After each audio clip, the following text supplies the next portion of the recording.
And I kept saying to Clive, I don't think these will read on camera. I think they're too small. And he liked them, so he left it.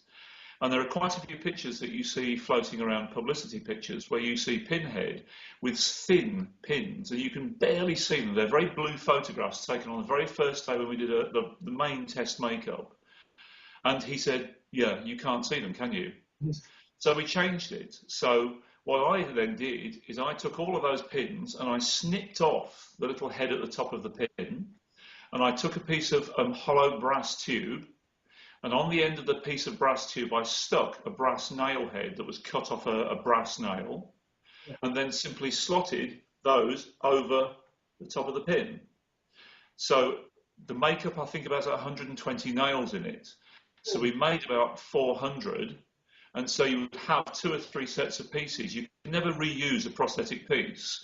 So we'd have 3 or 4 sets of pieces pre-painted and pre-nailed to cover that week. And while I was then on set with the makeup, somebody else would then be nailing up pieces, or they would look after the makeup on the set, and I would go back and pre-paint some more pieces, ready for the next week's shooting. It's a long process. Most people never understand. They look at these things. They've seen so many episodes of Mission Impossible. Mission Impossible was our worst enemy, because every actor comes in and thinks at the end of the day they just go and just take the thing off. Exactly. And Doug did it on the very first day of shooting. Doug came in and started to pull, and this part of the skin round your eyes is very, very fine and very, very sensitive. Yeah. Luckily, he wasn't shooting the next day. It was the test makeup. And I always have a rule. I will say to an actor, you have to be reasonably firm with an actor. And I say, look, if I stick it on, I take it off. It's that simple. Exactly. So the thing is that he got some little pustules, little boils where the skin broke, where he tried to pull it off. So you always have to be very strong with an actor. They respect it if you know your job. So he was good after that. He would sit there and let us do our job. He then went and did his. We were very good. We had a very good partnership. In those days, you could smoke on a film set. So I would have a cigarette lit for him in my fingers like that. And he would walk into the cigarette and go and have a cigarette outside.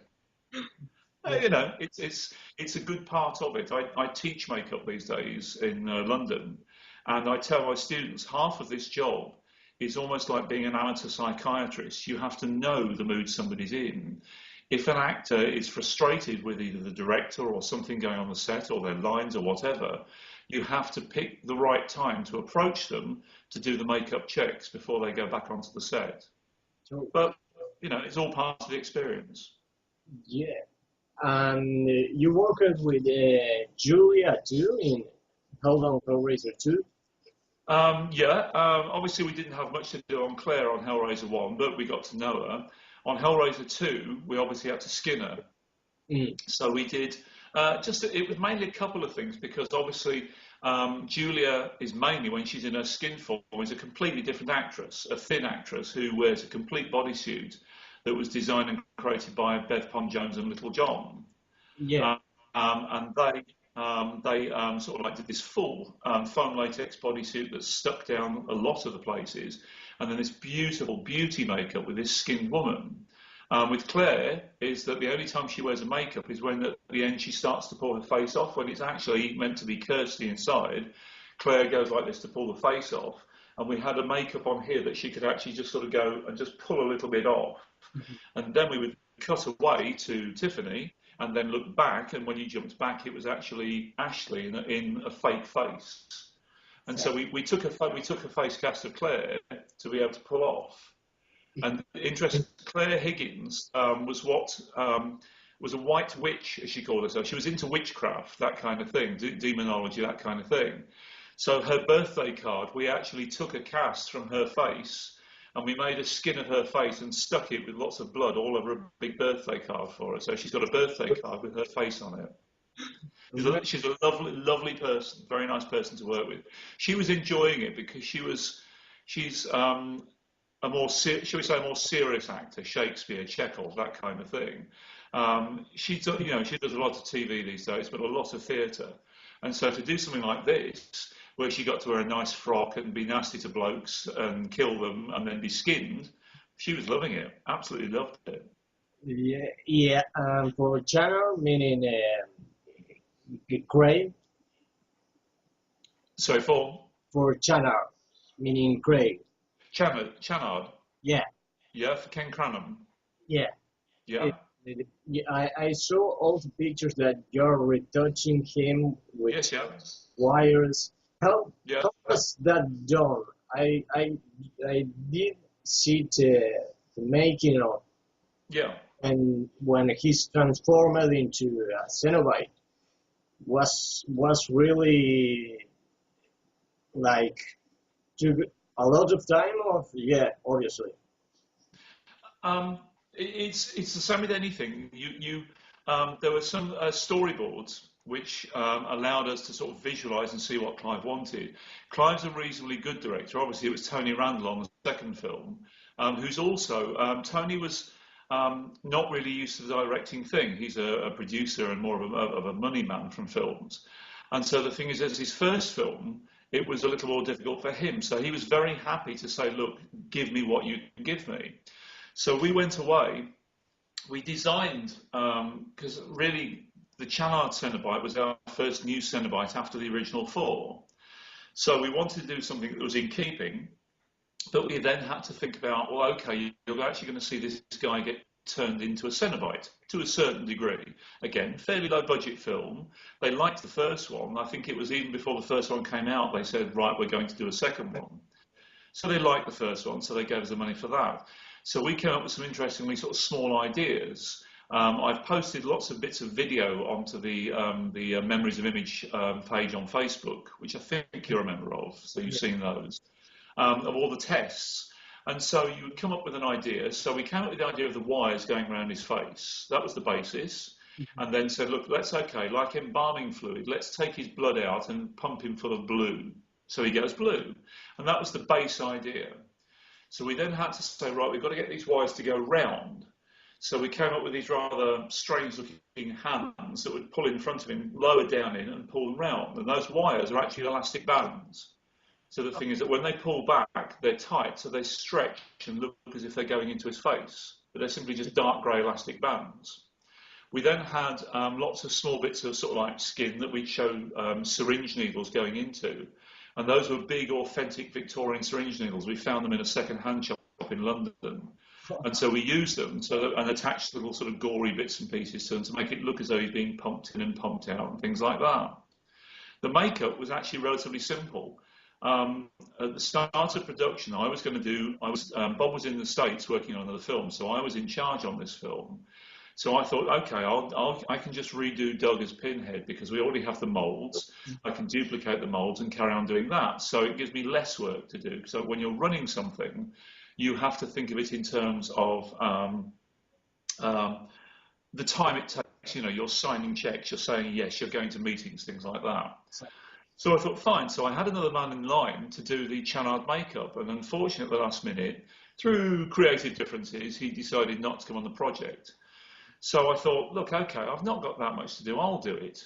And they said to me, look, don't worry, Channard is on a few days, not a major amount of shooting, but he only meets Pinhead on 2 shooting days, and we'll keep those 2 separate days, a Monday and a Thursday. That's when Channard comes in and floats around and kills all the Cenobites. Yeah. So I said, look, okay, I can cope with that. What I'll do is I'll as long as you stagger the makeup, so I'll start Pinhead at 3 o'clock in the morning, then get Ken to come in at 7 o'clock. I'll then leave Pinhead to be finished off by my assistant, and I'll start the Channard makeup afterwards. I thought I can cope with that for 2 days, 2 separated days, Monday and Thursday. So fine, Monday comes, I go in at 3 o'clock, stick Douglas's makeup on, Pinhead. Ken comes in at 7, I have a cup of coffee at 2, and then stick Ken's makeup on. Then we're talking 3-hour makeups each, really 3.5-hour makeups. Get them finished, and as usual on a film set, they're sitting there hanging around all day waiting for something to happen. And they get to the end of the day, about 7 or 8 o'clock, and the first assistant director says, I'm very sorry, we're not going to be able to shoot on them today, so we're going to shoot them tomorrow instead. So I think, okay. So I come in the next day and have the pieces ready that I was going to use for Thursday, do the same thing again, 8 hours of makeup application on 2 different people with 2 assistants. And they get to the end of Tuesday and they say, I'm really sorry, we're not going to be able to shoot on them today, we'll do it tomorrow. So I then, after having taken the makeups off, I leave somebody else to do it. I have to go and paint up 2 more full sets of pieces. I then come in the next morning, and they finally shoot the Monday's day's shots on the Wednesday. And of course, then I've got to come back in on the Thursday and do it all over again. So I had 4 days in a row doing 8 hours of makeup from 3 o'clock till about 9, 10, 11 o'clock on 2 actors, 4 days in a row.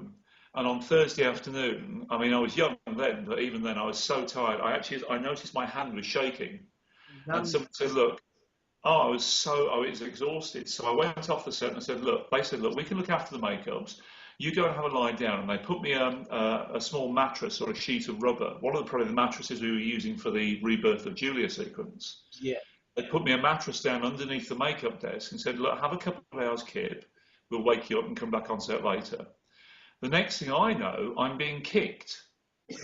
And there's a boot kicking me in the stomach saying, Geoff, we're going home now. And it's Ken Cranham, who has been sitting there, resting his feet on my sleeping body. It's about 10 o'clock at night, about 8 hours later, and he's kicking me. He's fully out of makeup. Doug's been and gone, and they're all going home. And they said, we're going home now. I've been asleep for 8 hours, solid.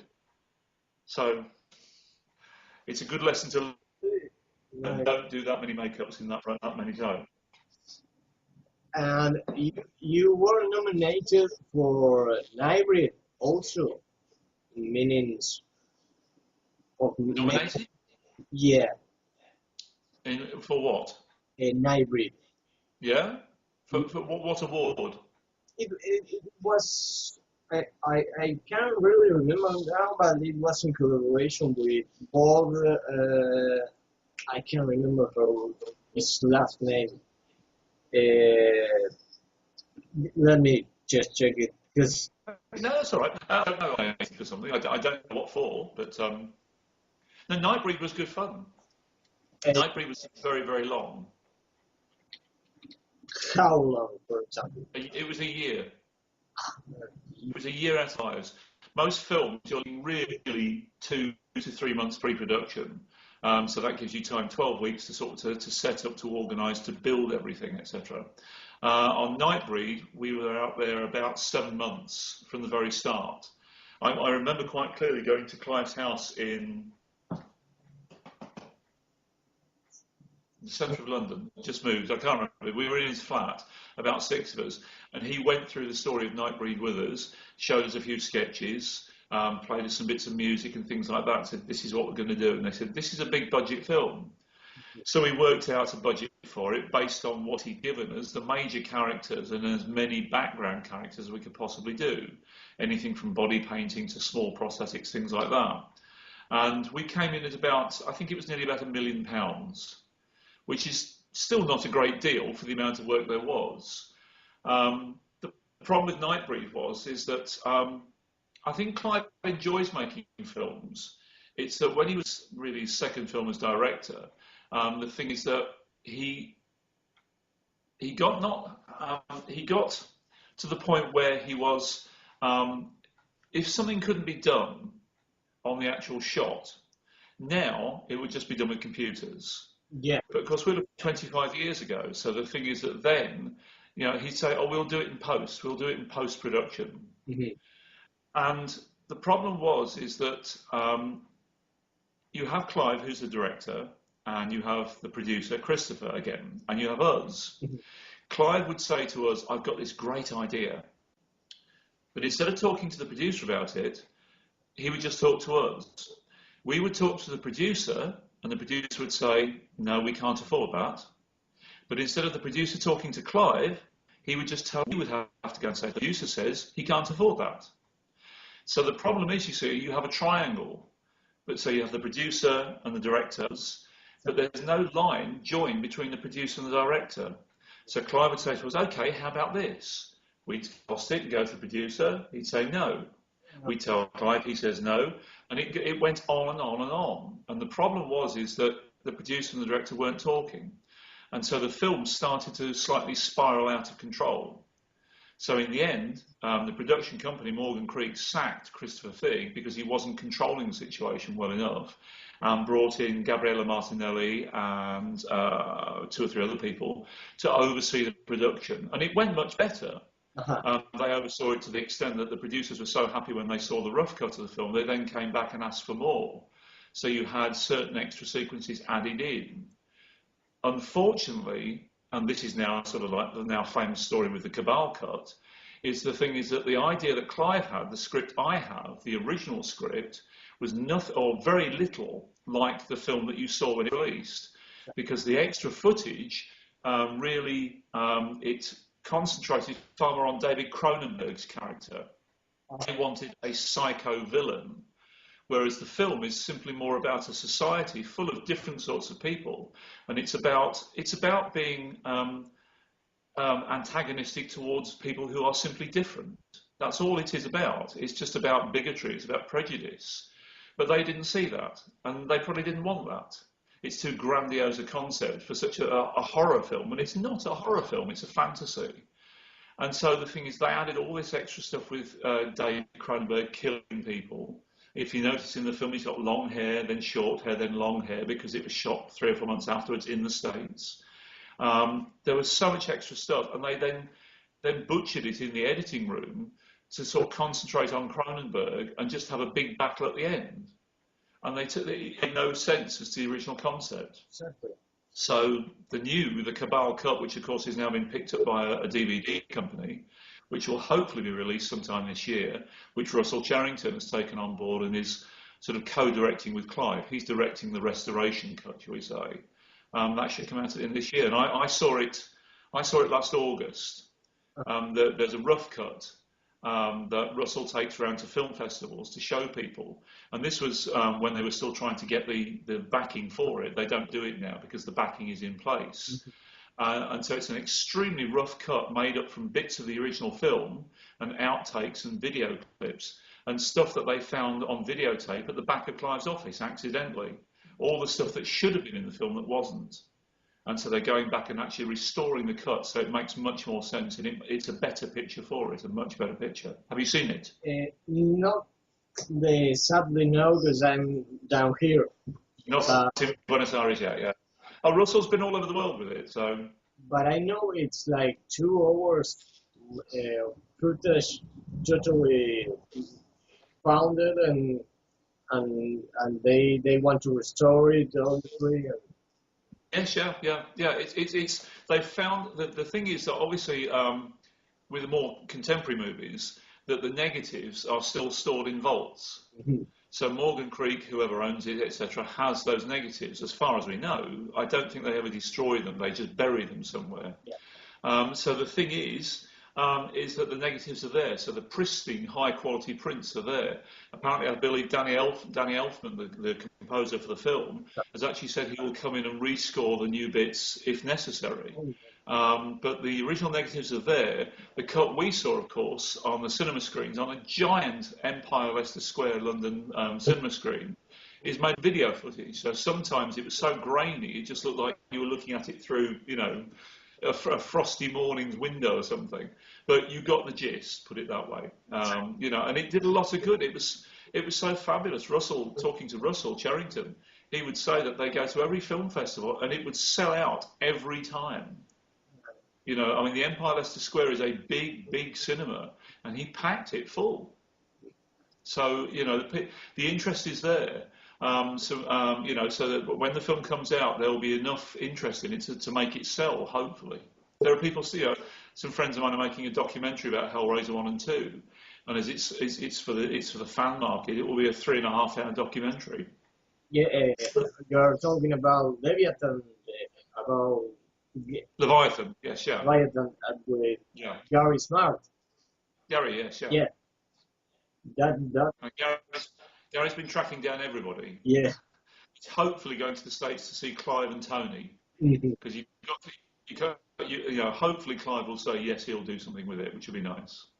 That would be awesome. And I just remember you were nominated in 1991 for a Saturn Award. Ah, yes, I remember. Yes, yeah. Unfortunately, by 1991, I'd left Image Animation. Oh. so I never got even the nomination. Such is life. with Bob King. Yes, yeah, yeah. Bob and I parted company in 1990. Creative differences, we'll say. And how about, just for my curiosity, Life Force and stuff like that? It was shown down here.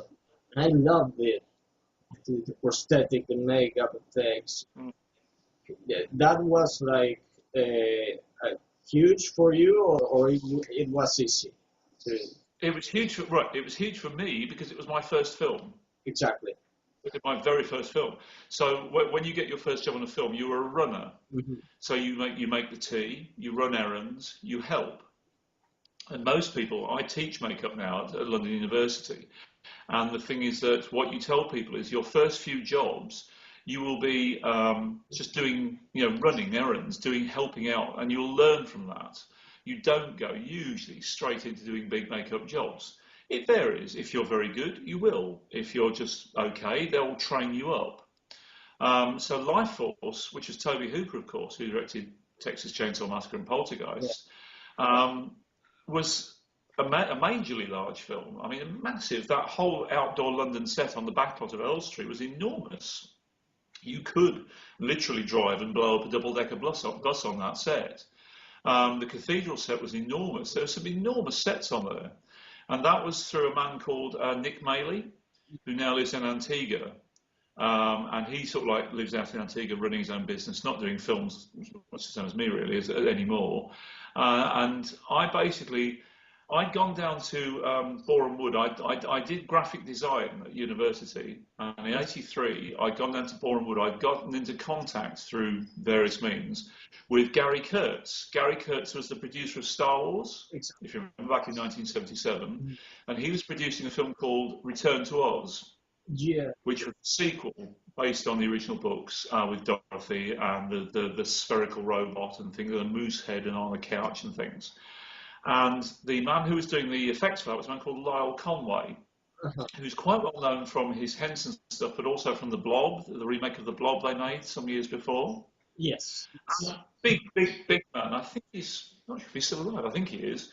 And so I went to them, and they said, oh, nice. I showed them my portfolio of work, and they said, oh, very nice stuff. They said, look, we haven't really got any work at the moment, but we'll keep your name on file. So I left, and when I was having a cup of coffee in the Elstree canteen, I was looking through a magazine that tells you what films are in production, and I noticed there was a film called Space Vampires in production at that very studio at Elstree at Boreham Wood. So I thought, okay, so I found out where they were based. I found out who was in charge, Nick Maley, and I knocked on the door and said, hello, can I show you my work? He said to me, this was completely off the cuff, he said to me, look, okay, go away and come back in a few days' time with 2 or 3 airbrushed paintings of zombies. Now, I'd used an airbrush, but I didn't have one. So I'm a poor ex-student, sort of like doing part-time jobs. I was 22. And so I went around, I managed to scramble together £50 and bought a cheap airbrush. Spent the next 2 days playing with it, learning how to use it, and doing 3 paintings. I went back there, I'd seen him on the Monday, went back on the Friday, and he gave me a job as a runner. So I then worked for 6 months on the shoot on that. Nearly 6 months. I was one of the last persons on the production. And the joy of that is that I was, on the makeup side, I was Daniel Parker's assistant. Daniel Parker ran animated extras for a little while. And his last thing was Cloud Atlas. Yeah. Did you see Cloud Atlas? He did half the makeups, or most of the prosthetic makeups on Tom Hanks and things like that. And so I was his assistant. So all I did was to stand there and hold a pot of glue. And he would pop his brush in and stick the piece on. But I got to watch him. Exactly. So I learnt so much of that. In the evenings, when we weren't shooting, I was then taught how to make foam latex for the foam latex appliances. So when everybody else had gone home, I was there for another 2 hours at the end of the day, on overtime, but making foam latex and filling all the moulds and putting them in the oven to bake for foam pieces. So I learned how to make foam latex. Then we had to duplicate the mould, so I learned how to from the mould makers, and so I learned all my trade as a runner on that film. And occasionally they'd let me make a little thing. There's a certain sequence where you see something like it was an inside of a monster's mouth or something like that. But you learn all the stuff you know. And after that, when that finished, I did a couple of small videos, promos with Nick, and that's when we then went on to Highlander. Exactly. Meaning Highlander was your first gig, to say so. Highlander was still with Nick Maley, and then Nick left halfway through the production, and Bob took over. And it was at the end of Highlander, when we were just crewing down from Highlander towards the end of it, we took the number of people down, as you do at the end of a film.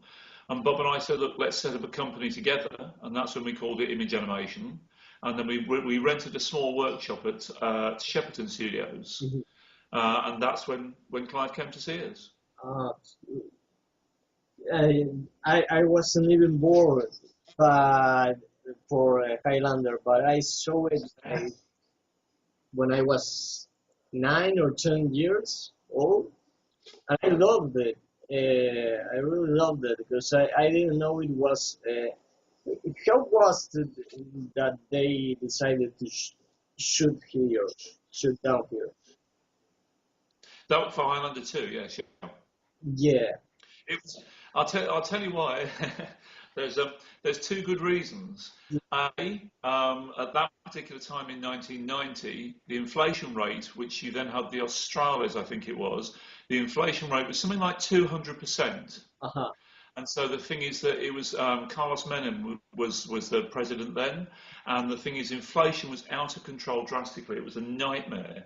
And so I remember every Tuesday night they would knock the prices up weekly, and you would see a mile-long queue of cars trying to get petrol before it doubled in price the next day. So financially, it was very good. There were a lot of people who wanted to work. There was studio space there at a couple of old film studios, a hangar just outside, etc., etc. The Opera House, the Docklands, all sitting there waiting for us. And the other thing was the golf courses, because Sean Connery likes to play golf. So Sean Connery said, "Oh, Argentina." And when they said Argentina was one of the things, he said, "If you shoot it there, I'll do it." And Sean Connery then took on, he helped to rewrite the project, because the script for 2 is not good. If you watch the released cut, it makes no sense whatsoever. The last half of the film is a hodgepodge, is a jumbled together assemblage of shots to try and make it flow through to an ending. There are 2 or 3 major sequences that they ran out of money, so they couldn't shoot them.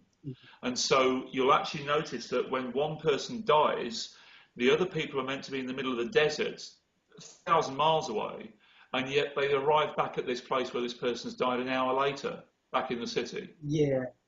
If you really break it down, it makes no sense whatsoever. We just, it's the thing that you learn, that when you're working on film, you don't examine the script too closely. If you get a nice job to do, if you get a nice makeup to design, you don't care what kind of film it is. If it's politically suspect, you might think, not so sure. If it had certain elements in that you don't like, you might do. But most of the time, certainly with horror, the thing is that most films aren't going to make it onto the big market. So the thing is, it's just sort of like you say, oh, there's a fabulous makeup to do here. Yeah. And you do it, and you get paid for it. And if it makes it into the film, even nicer.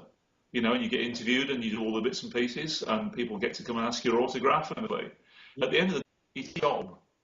Not too mercenary about it, but you want to earn a living. And I will always be eternally grateful that I had a modicum of talent to be able to do something and have the career I have had, rather than just sort of like working in a shop or a factory or something like that or whatever. I've had a pretty good life in that sense, to have met some interesting people, to have done some interesting jobs. So, it's been fun. Yeah, amazing. For me, as a child, watching all you were involved in, it was... But, for example, the part in Hellraiser 1, One Piece, totally resurrected. You were there doing something? Sorry, I wasn't actually there for that shoot, because I was prepping the next picture. The resurrection scene, when, again, in many ways like Nightbreed, when the production company saw the rough cut of Hellraiser, they said, this is quite good, isn't it? It's quite original. So they actually gave us some more money to flesh out, shall we say, certain aspects of the film. And one of those, the major point, was the resurrection of Frank. So in the original film, what you were meant to see was that Larry's blood drops onto the floorboards. You then saw the blood dripping into the floors, and that was it. The next time you would see anything was when Julia went upstairs and Frank grabbed her ankle. Exactly. And that was it. That was going to be.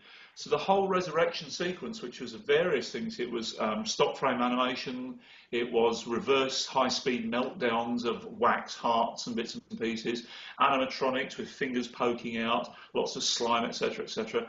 That was nearly a whole week's worth of shooting. And that simply told, it gave... I mean, I think it's a beautiful sequence because it's beautifully placed about a third into the film. And it stops the film for what, with the score, Christopher Young's score, is quite fabulous at that point, because it's a waltz. Yeah, exactly. And like Clive always said, the thing is that it's meant to, Hellraiser is a love story. It is about between a skinned man and a woman. But that waltz becomes like a ballet. So the thing is, the whole when the arms come up and bend down and things like that, all those sequences, it's beautifully done to that big roar at the end when he lifts his head up and screams, to that fabulous big waltz. And I've seen Hellraiser 3 and 4, and I haven't gone any further than that. And from what I've seen, the other ones, I saw some bits of the latest one that hasn't even got Doug in it.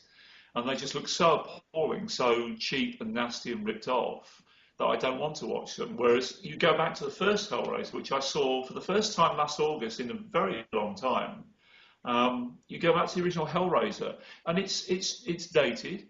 It shows its cheap budget. It's shot in England, but New World wanted it dubbed into an American accent because they were worried that their American viewers wouldn't understand English accents. Exactly.